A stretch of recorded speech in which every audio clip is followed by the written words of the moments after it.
Espírito Santo. Amém. Christos voskresie. Воистину воскрес. Cristo ressuscitou. Na verdade, ressuscitou. Christos anesti. Alitos anest. Queridos amados cristãos ortodoxos, hoje estamos ainda celebrando, obviamente, a Páscoa mística, a Páscoa majestosa. O primeiro domingo foi o próprio domingo de Páscoa, o segundo domingo dedicado à chamada Antipáscoa, o domingo de Tomé.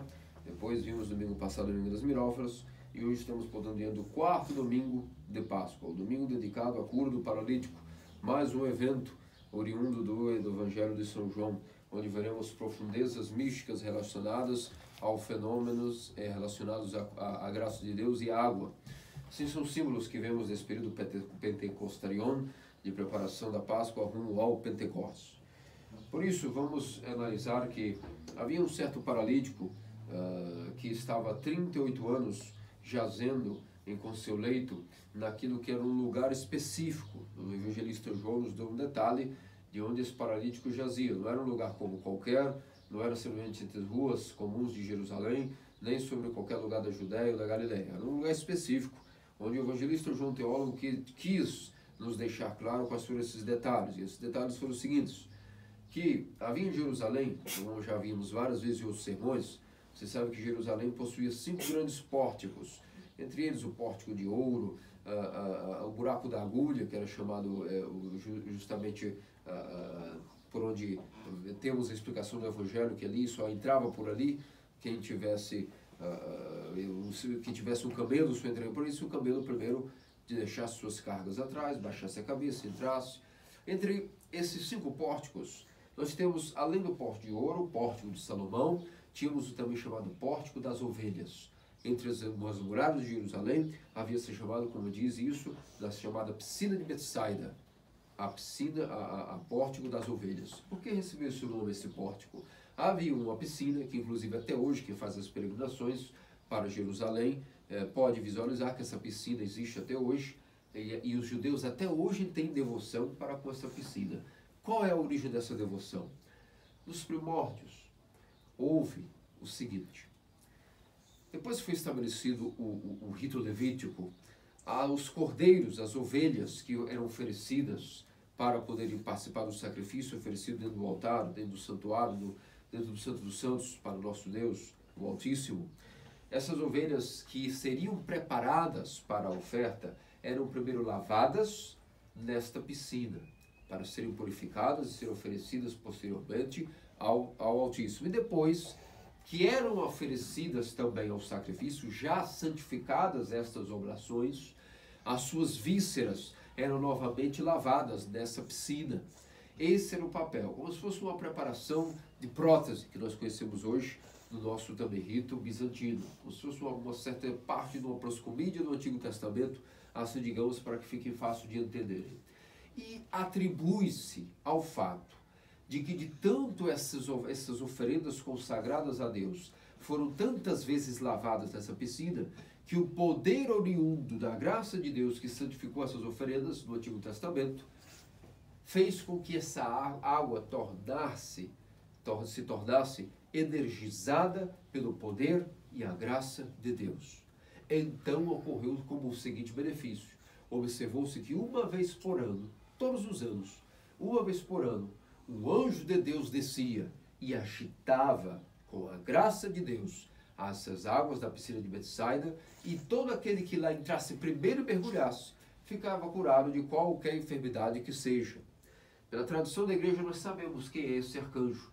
Hoje mesmo nós não temos ainda traduzido aqui na nossa missão essa parte do pentecostalismo específica, mas, para o paralítico especialmente, mas no último tropário, nas odas que nós cantamos no cânon ao paralítico, está ali traduzido um tropário em um arcanjo Miguel. Por que o arcanjo Miguel aparece aqui dentro do cânon para o paralítico do Pentecostarion, junto, claro, hoje lemos o cânon da Páscoa, o cânon do próprio Octóicos para o domingo, o terceiro tom, e a partir do Pentecostarion, hoje teremos a leitura também do cânon da parte para o paralítico, e no último tropário, estará ali um tropário ou invocação e honra ao arcanjo Miguel. É que a Santa Igreja, por tradição, sabe que o nome do arcanjo, o anjo que era responsável por descer do céu e agitar essas águas, era nada menos do que o anjo, o arcanjo Miguel. Por isso até isso a igreja nos embeleza com a sua tradução, ainda que na escritura do Evangelho não foi mencionado o nome desse anjo, nós sabemos que tratar-se-ia do arcanjo Miguel. E portanto daí vem essa devoção que os judeus possuíam a respeito dessa piscina. E então nesse contexto que agora vos disse, existiam milhões de cegos, coxos, paralíticos, com pessoas com qualquer tipo de enfermidade, ressecados, aguardando que quando vissem que visivelmente a água foi agitada pelo poder do anjo, o primeiro que se mergulhasse, iria estar imbuído do poder curativo desta água, ou melhor dizendo, da própria graça de Deus, porque a água em si mesma não tinha poder. É a própria graça que enriqueceu a matéria com poder curativo, assim como toda a nossa igreja. Os ícones, a igreja é uma esponja molhada na graça de Deus, justamente não porque a matéria em si tem poder, mas porque os ícones dos santos, o Evangelho, tudo está imbuído da graça de Deus. Por isso, o que nós podemos aprender a respeito desta tradição da piscina de Betsaida é que o Antigo Testamento também tinha suas bênçãos especialmente guardadas para poder animar aquele povo naquele contexto. Mas como nós vamos concluir, como nossos santos padres nos dizem, como nos envergonha a igreja do Novo Testamento, que é tão displicente, negligente, sendo que tem bênçãos muito maiores que as bênçãos que o povo do Antigo Testamento era como que nutrido com migalhas para suportar as tentações e o sofrimento até a vinda do Messias. Portanto, de uma só palavra, se aqueles lá eram curados uma vez ao ano, uma pessoa, hoje, da mesma maneira, as pias batismais de cada catedral, de cada capela, quando são influídas e insufladas com o poder da consagração através de um sacerdote, de um bispo, devidamente preparados para isso, com a verdadeira ordenação apostólica, fazem o rito de bênção das águas. Aquelas águas, como já vimos na festa de Teofania, viram outro Jordão, e portanto, como o Jordão foi santificado pela graça de Cristo, esse mistério que está escondido aí, em sua morte e ressurreição, através do seu batismo, todos participamos e somos revestidos com Cristo através de um só batismo. Só que, se naquele outrora uma só pessoa entrava por ano, agora, ainda que toda a igreja entrasse de uma só vez para ser batizada, seria possível. Portanto, muito maiores são as graças que nós, no Novo Testamento, herdamos para nós. E, portanto, isso deve nos envergonhar, por um lado, de que nós não temos a piedade e santidade daquelas pessoas do Antigo Testamento, ainda que estamos completamente cheios de prêmios e beneplácitos muito mais especiais que eles tinham. E, portanto, hoje, 1, 2, 3, 10 milhões de pessoas que quiserem podem entrar no batismo de uma só vez. E não há nada que as impeça, e a graça de Deus é influída, e não serve uma vez por ano, mas quantas vezes por ano seja necessário batizar uma pessoa ou várias, aí a igreja está aberta. Não é necessário esperar uma vez para que uma pessoa mergulhe e seja batizada, ganhe cura. Não que o objetivo da piscina de Betsaida era o batismo, era a cura de enfermidades físicas. Mas agora temos o batismo, que é uma piscina que cura enfermidades físicas, mas antes de tudo cura as enfermidades espirituais, a nossa maior enfermidade, que é a cadência da morte. Por isso, meus amados cristãos ortodoxos, nós vimos que estava ali, aguardando uma certa pessoa paralítica com o seu leito. Ali era a sua casa, ali era o seu banheiro, ali era o seu habitat, onde fazia as suas refeições. Há 38 anos essa era a sua casa, o seu leito.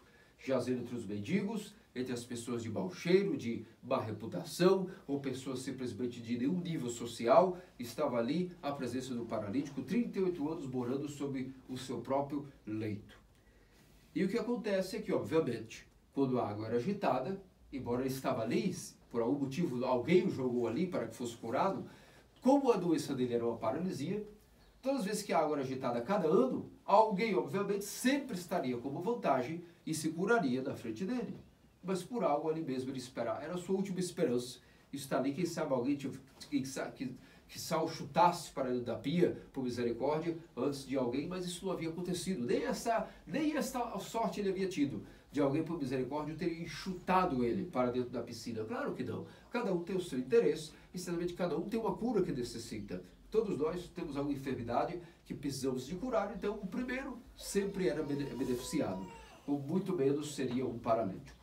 E nesse contexto, nosso Senhor Deus Salvador Jesus Cristo passa, interpola as pessoas ao redor, mas vai direto a este homem. Não a um cego, não a um coxo, não a uma mulher com hemorroísa, ninguém. Vai direto a esse paralítico e pronuncia as seguintes palavras para ele: amigo, queres ser curado? E aqui temos que ser bem sinceros, meus amados cristãos ortodoxos, todos nós, começando por mim mesmo, meu orgulho, minha altivez, minha ira, se eu estivesse ali 38 anos jazendo nessa situação, aguardando já um sofrimento terrível, e alguém viesse me perguntar, tu queres ser curado? Eu responderia, qual o seu problema? Tu tens algum problema? Não vês que como sequer é uma piada para com a minha cara? É óbvio que se eu estou aqui nesse estado crítico, é óbvio que eu quero ser curado. Que pergunta? É assim que eu, pelo menos, responderia. Da minha altivez, do meu ira, do meu orgulho. E muitos de nós, certamente, naquela situação, 38 anos jazendo da paralisia, ao alguém chegar e perguntar tal coisa, queres ser curado? É óbvio que iríamos irritar, ou no mínimo iríamos responder assim, só pode ser um louco. Mas nosso Senhor fez essa pergunta, esse homem, queres ser curado? E vejam aqui a tremenda humildade do paralítico, e aqui se explica rapidamente, se entende, porque é que nosso Senhor foi tratar com ele. Nosso Senhor não foi tratar com ninguém mais do que ele, porque nosso Senhor resiste aos soberbos, mas tem grande intimidade e se revela aos humildes. Assim diz a Escritura, assim dizem os Salmos. E se prova a humildade desse homem, de que é por isso que nosso Senhor foi direto falar com ele, pela resposta que ele deu humilde à pergunta de nosso Senhor, que poderia soar, de certa maneira, provocativa. E a resposta foi, Senhor, é que sou paralítico, e há 38 anos jazo aqui, e não há ninguém mesmo que possa me colocar na piscina. Vejam a tremendo controle de mente, controle de emoções, disciplina mental e humildade do paralítico. Simplesmente não respondeu com altivez, não ignorou silenciosamente o nosso Senhor, mas respondeu com humildade, dando satisfação ainda a essa pessoa que aparentemente estava perguntando a ele uma pergunta ilógica e até, de certa maneira, uma pergunta tola. E com muita humildade disse, Senhor, é que há 38 anos estou aqui, não há ninguém que me coloque na piscina. Por esse sinal, sabemos que aí está a explicação, porque naquele dia, nosso Senhor escolheu curar o paralítico, dialogou com ele, interporou diretamente a ele, por causa de sua tremenda humildade. Grande humildade ele adquiriu para si, e não é assim para com todos nós.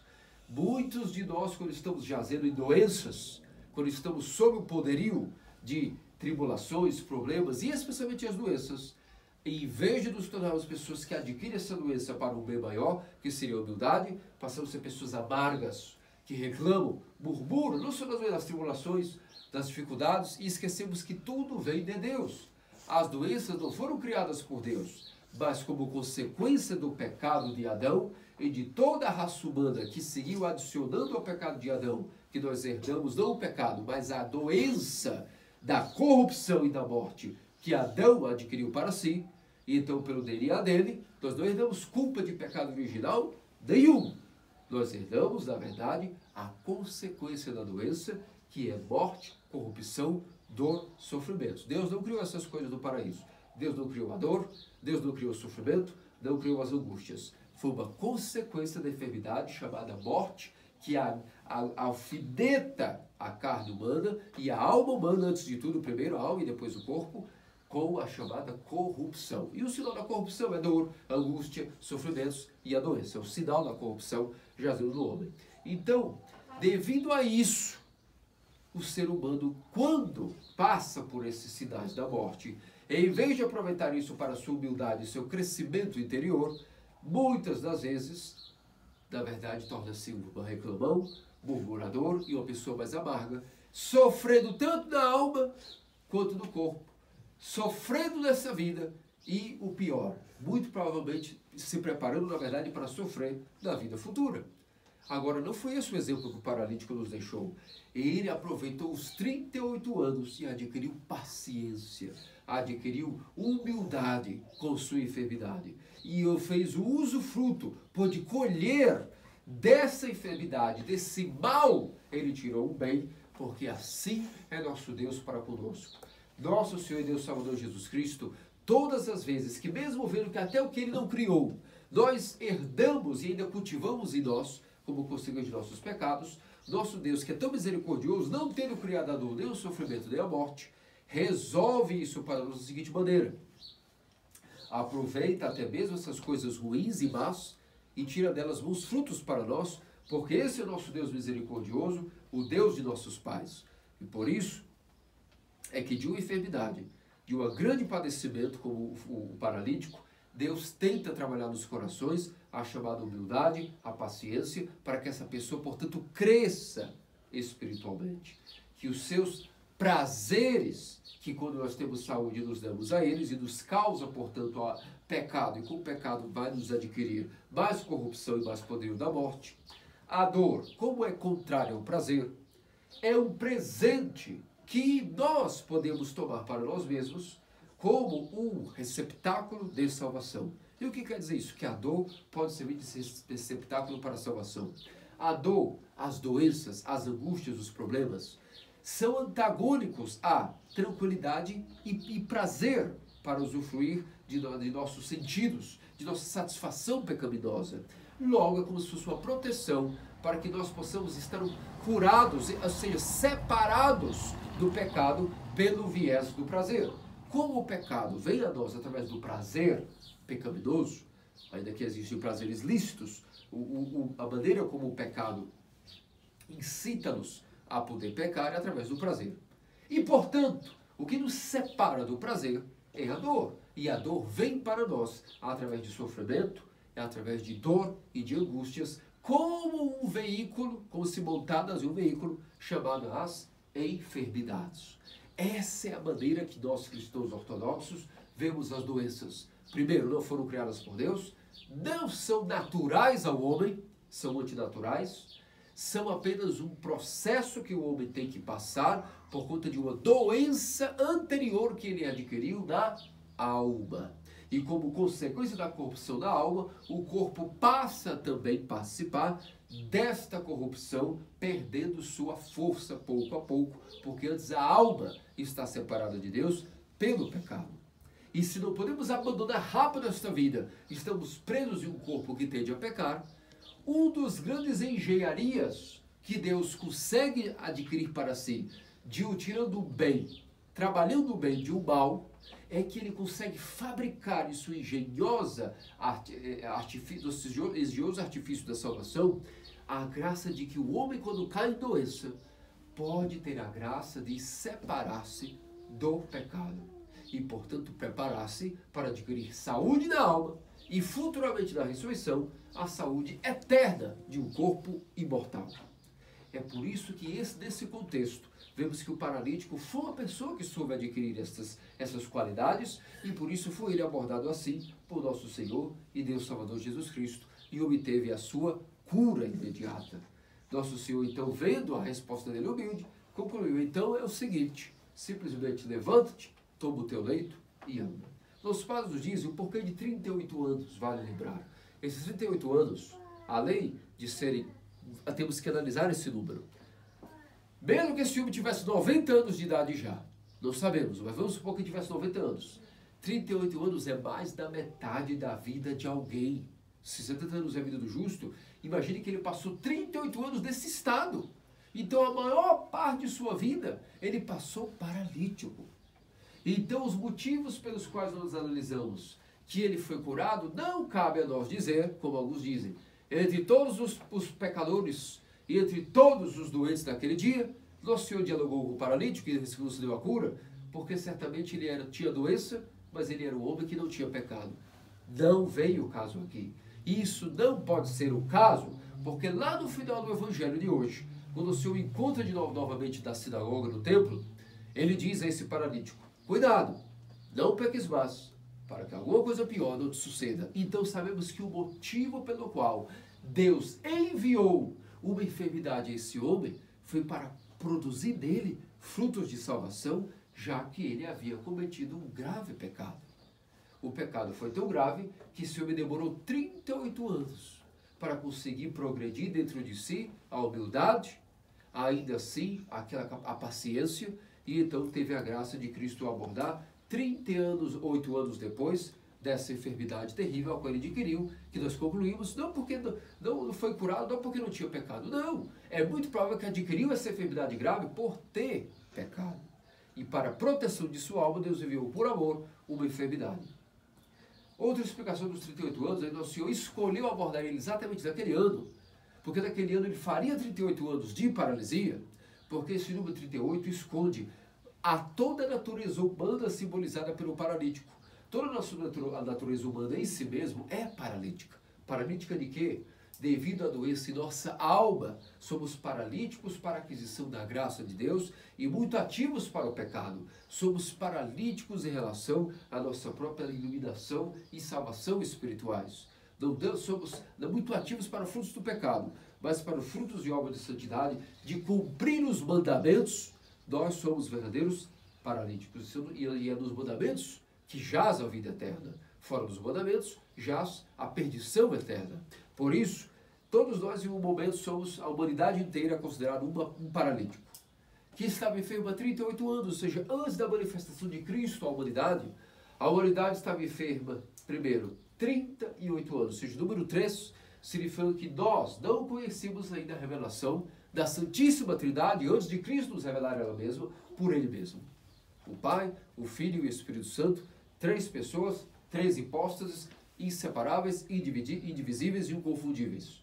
Só nosso Cristo nos revelou isso, portanto a humanidade estava enferma há 30, ou seja, número 3, não conseguia entender a Trindade, não tinha essa revelação, e 8, que significa, antes de Cristo não havia ainda o ensinamento e a graça e a garantia do 8, que significa a ressurreição, a crença básica, por onde se estabelece a festa que estamos comemorando esses 40 dias, o fundamento de nossa fé, como diz São Paulo.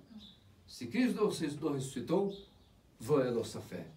Portanto, qual é o fundamento da base, a fé do cristão? A ressurreição, a vinda do mundo que há de vir. Portanto, a humanidade estava enferma há 38 anos, ou seja, não conhecia a Trindade, simbolizada pelo número 3, e ainda não tinha a garantia de ter uma fé estabelecida daquilo que é a ressurreição, simbolizada pelo número 8, o dia que há de vir. O dia após o sábado é simbolizado, esse dia após o sábado é o símbolo daquilo que é a ressurreição dos mortos. E por isso, portanto, o paralítico ali jazia daquele lugar, foi curado, levantou-se, os fariseus o interrogaram, e ele simplesmente deu muitas explicações, simplesmente disse, porque tu foi curado em dia de sábado, tu podes carregar o leito. Bem, o homem que me curou, ou seja, o homem que tem autoridade sobre doença, a esse obedeço, e ele me mandou tomar o leito. Quem é esse homem? Não sei. De fato, o paralítico não havia, Cristo, após curá-lo, desapareceu propositalmente da multidão para evitar vanglória, e o reencontrou lá na sinagoga, onde, quando encontrou com ele, o homem reconheceu ele, pôde dizer, portanto, aos fariseus, que esse homem era Jesus, e nosso Senhor admoestou, cuidado, estás curado, não peques mais, para que alguma coisa pior não te suceda, mostrando que a origem da doença do homem, antes de qualquer coisa, a origem das doenças do homem é o pecado.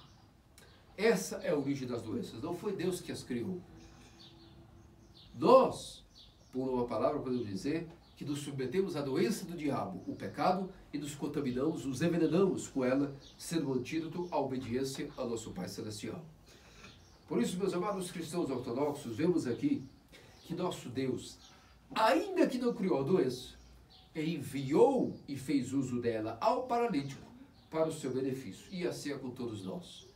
Todos nós temos que incluir esse evangelho de hoje, onde vemos mais um evangelho da ressurreição, mais um evangelho preparado para os domingos do Pentecostarion, onde temos a grande fé da ressurreição, que um dia todos nós paralíticos para a vida eterna, vamos escutar as palavras do Senhor, levanta-te, toma o teu leito, ou seja, o teu corpo, ó alma ressuscitada em meu batismo.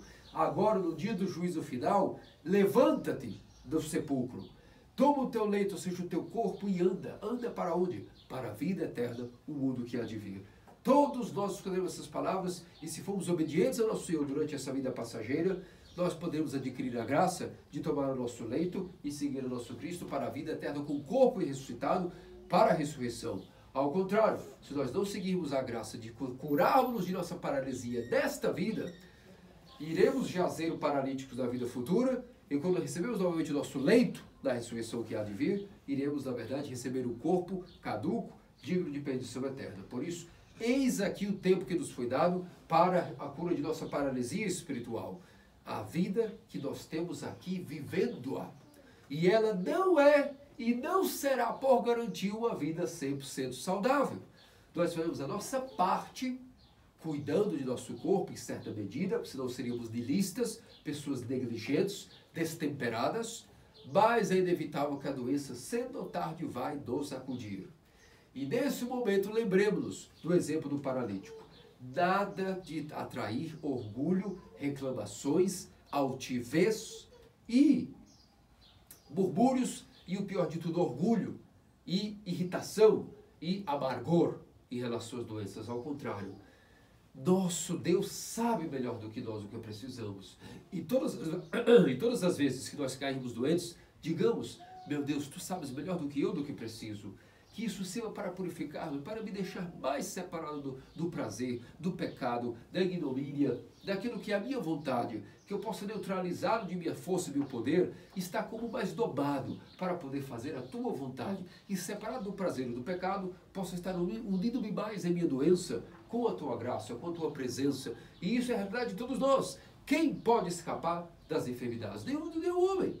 Só Cristo, obviamente, pôde escapar das enfermidades, mas nem ele fez isso. Quando assumiu o corpo, sem pecado, ele também aceitou enfermidades, como se tivesse carregando o corpo pecaminoso, por amor a nós, sofrendo tudo igual a nós, com exceção do pecado. Quem somos nós também para negligenciarmos e estarmos doentes? Que orgulho é esse? Que não entendemos que não só herdamos a doença da caducidade, da mortalidade de Adão, mas nós não somos inocentezinhos, nem vítimas, nem somos especiais. Nós adicionamos ao pecado de Adão nossos próprios pecados, conscientemente ou não adicionamos. Então temos que aceitar quando as doenças vêm, sabendo que elas foram enviadas por Deus para o benefício de nossa alma. Elas produzirão, se não reclamarmos, se não nos amargarmos, essas doenças nos produzirão paciência e humildade. E humildade é a perfeição da alma humana. Uma alma humilde é uma alma que aprendeu a ser como Deus o é. Porque nosso Deus é o Deus humilde, como nos diz São Simeão, novo teólogo. E por isso, as doenças, quando são assim aproveitadas, produzem frutos de vida eterna. Cada pessoa humilde que aceita, não reclama, ao contrário, vai deixando que a graça de Deus trabalhe em sua alma, e quando o seu corpo está em uma terapia de uma doença corporal, a alma aproveita por tabela de entrar também em uma terapia para o seu benefício. Portanto, aquele que foge de doenças, ou crê que nunca ficará doente, ou não aceita-as em si ou em seus parentes. Porque às vezes há pessoas que aceitam em si mesmos, mas não aceitam que um outro parente, uma outra pessoa amada, também caia doente. Se diz, não é porque não queira cuidar, não é porque será um fardo, não é isso. Emocionalmente até começa a culpar a Deus, de que por que Deus afligiu para a pessoa amada, que Deus é esse que permitiu tal coisa. E isso é o mindset, a mentalidade atual, vocês sabem disso. As pessoas até perdem a fé e viram ateus, quando rezam bonitinho a Deus todos os domingos, quando ficam enfermos ou alguém da família morre ou contrai um câncer, o que é muito comum hoje em dia, em vez de entender que o câncer é uma doença que produz santos, amado por Deus é aquele que recebe um câncer, porque é uma doença, diz os monges atonitas do Monte Athos, é uma doença capaz de purificar qualquer resquício de impureza, de pecado dentro de um homem. Sim, é claro, ele aceita isso nas regras espirituais, que é de bom coração. Mas quando você recebe essa notícia de que um parente talvez esteja com câncer, terminal ou não, metástase ou não, e começam a maldizer a Deus, afastando orações da pessoa que precisaria mais agora, que é esta, que está doente, e afastando de si a graça do Espírito Santo, por não saber lidar efetivamente com aquilo que é o entendimento da metodologia de Deus para curar o homem de seus pecados, assim mudar sua mente, que é o arrependimento, é isso, mudar a mente, e a mente humana muitas vezes não muda no prazer, muda sob a dor. Em vez de não estar orando a pessoa que necessitaria mais orações agora, enferma, também extrai de si qualquer requisito que haveria de graça de Deus. Porque todos os anos que essa pessoa fez de asceticismo e de graça, Se agora, dia de enfermidade, ela maldiz a Deus, ela perdeu todo o score que ela tinha de graça acumulada, devido a estar aí fazendo todos os mandamentos, na vida cética, comungando os santos dons. Tudo isso se perde, devido ao murmúrio, à irritação, à ira, à irritabilidade e o amargor, que faz com que essa pessoa seja, na verdade, um ser humano dotado de orgulho. Por isso, é necessário que entendamos isso, que possamos ser humildes para com as nossas enfermidades e enfermidades dos demais, e façamos bom uso, trabalhando junto com Deus, dizendo, tu sabes melhor do que eu, se tu me enviaste isso, eu aceito, serei humilde, e juntos, então, pela tua misericórdia, dá-me força para suportar essa doença, e que o fruto seja o meu coração, não um coração de pedra, mas um coração de carne, como o teu, semelhante ao teu. E assim, meus amados cristãos ortodoxos, nossos santos padres sempre nos ensinaram que devemos aceitar as doenças por esse prisma, por esse olhar, por essa conduta. E Helder José Zicasta e vários outros santos padres sempre nos diziam que quando Deus vai enviar a doença a alguém, para que essa pessoa seja purificada de seus pecados, ou melhor, primeiro até separada do prazer pecaminoso, Deus, antes de enviar a doença para ajudar essa pessoa a separar-se do pecado, antes mesmo da doença já enviou antes a graça de suportar tal doença. Porque Deus é um Deus misericordioso e compassivo. E antes de soprar a doença da pessoa, permitir que ela esteja sob essa condição física, Ele antes enriqueceu a alma com graça para suportar. E essa graça é invisível, nós não vamos vê-la, nós não vamos nem sentir no começo da enfermidade a força que nós já ganhamos antes para estarmos doentes. Mas no limiar da situação, quando forem passando as semanas, os meses, ou às vezes até anos, como esse paralítico, no meio do caminho, nós perceberemos que Deus insuflou antes da decadência da doença uma tal força que nós não conhecíamos e que não veio de nós. E é por isso que vamos passar pelas doenças humildes, não vamos reclamar, vamos aceitar, vamos suportá-la a nosso favor. E essa é a prova que isso foi o que aconteceu com o paralítico. 38 anos a graça de Deus queria trabalhar com ele. E ele aceitou e juntos realizaram as maravilhas de produzir um homem humilde, a qual Deus não resiste, com esse coração contrito e quebrantado, foi até ele, o abordou e então finalmente vendo a sua alma resplandecer de cura, deu a ele agora o alívio também da doença corporal. Por isso, meus amados cristãos ortodoxos, vamos nos enriquecer com esses ensinamentos. Nessa semana do paralítico, do quarto domingo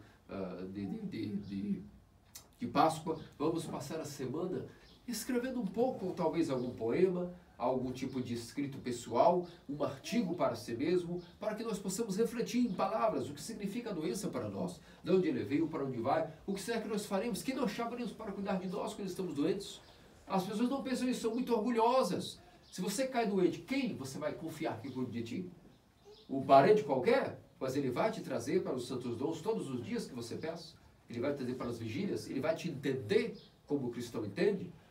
Os parentes não vão servir, servirão os da comunidade, mas tu não amas ninguém da comunidade. Vocês são orgulhosos e odeiam os próprios irmãos das comunidades, que foram dados para um presente de Deus. Então, quem cuidará de vós? Eu, mas eu também tenho os meus afazeres. Por que teria que cuidar de vós que sois orgulhosos? Portanto, é assim que nós devemos meditar e escrever. Numa situação de angústia, quem será que eu confiarei para cuidar de mim? Quem será que será aquele que irá compartilhar a dor comigo? Se nós não temos ninguém a refletir isso agora, que nos entenderá, e não é que nos dará comida e remédios na boca, não irá nos higienizar na necessidade. Quem irá nos fazer a caridade suprema ao enfermo, que é nos levar, nem que seja em leito e cadeira de rodas, para a igreja, se é possível. Ou se não é possível, ganhamos a confiança de nosso Pai espiritual, nosso sacerdote, que irá se lembrar de nós e ir ao leito, caso estejamos internados, para rezar por nós. Porque se nós não ganhamos a confiança, ele também é humano. Por que ele iria, do seu tempo precioso, tirar tempo para ir para uma alma que é negligente, que subiu, desapareceu e não frequenta mais a paróquia? Por que é que nós deveríamos cuidar dessas pessoas? Porque Cristo cuidaria. Depende. Mas a prioridade é quem está frequentando a paróquia. E se alguém aqui cair enfermo, a prioridade é quem frequenta. Então, temos que ser mais humildes. Pensar que nós não somos de aço. Ninguém é uma mulher de aço. Ninguém aqui é super bem. Nós somos todos, pintamos-nos de heróis Mas como essa semana até começava com a presbitera, as pessoas às vezes me veem com essa cara, com essa índole de combate, a barba, o vigor, essa coisa masculina de irritabilidade, mas na verdade não entendem que todo pai de família um século atrás teria a minha mesma face de irritabilidade, de desgosto com as coisas da vida, porque quer proteger os filhos do mal e perseguir o mal e perseguir a justiça para adquirir a justiça. Todo amante da justiça não tem uma cara de 100% de sorrisos. Cristo não era visto sorrindo, pelo contrário, sempre chorando, porque quem dirá nós, que somos os cristãos? Há momentos para usufruir das alegrias passageiras, mas o resto é luta e dor, e tudo sempre dá errado. E como tudo sempre dá errado, temos que consertar. E quem está sob essa tensão, adquire com o tempo a arte de, mesmo na dificuldade, ou seja, com o abacaxi das mãos, está fazendo uma piada. Isso adquire-se como uma arte. E nesse momento estamos ali também fazendo nossas piadas. Mas a maioria, basta que um só calo nasça no pé, começa a se meter como galinhas. E isso é muito feio para o cristão, não ter controle de sua emoção, de sua força de combate. Mas uma só coisa saiu do script, começam a se debater como histéricas pessoas que parecem que nunca leram as Escrituras, nem os Santos Padres, nem comungam de nada. Onde está o controle emocional? Onde está a humildade para suportar com força real as tribulações? Por isso, cativemos em primeiro lugar nossos irmãos, porque será muito difícil que no meio de uma nova piscina de Betsaida, algum outro Messias apareça para nos curar. Ele já veio, e veio uma vez definitiva, e já está trabalhando por cada um de nós paralíticos, mas tem uma regra, em sua igreja. Então não há que procurar Cristo fora, a não ser dentro da igreja. Então não é que ele não irá socorrer-nos em nosso orgulho aí fora, é que no orgulho Deus não trabalha em ninguém, mas na humildade, dentro de sua igreja, cada alma orgulhosa pode, através da doença ou da obediência, curar-se de seu orgulho e escutar as maravilhosas palavras de nosso Senhor dentro de seus ouvidos espirituais e de seu coração. Levanta-te, alma, toma o teu leito, o teu corpo, agita-o com a minha graça, e levanta-te e anda, ou seja, levanta, toma o teu corpo e vai andar, ou seja, dar testemunho vivo daquilo que é a cura que realizei em ti no meio do mundo. Que diz nosso Senhor e Salvador Jesus Cristo, faça-nos dignos, pelas orações de sua Puríssima Mãe e de todos os santos, porque Cristo ressuscitou. Em verdade, ressuscitou. Christos vos Christus. Christus. Christos anest. Amém. Amém.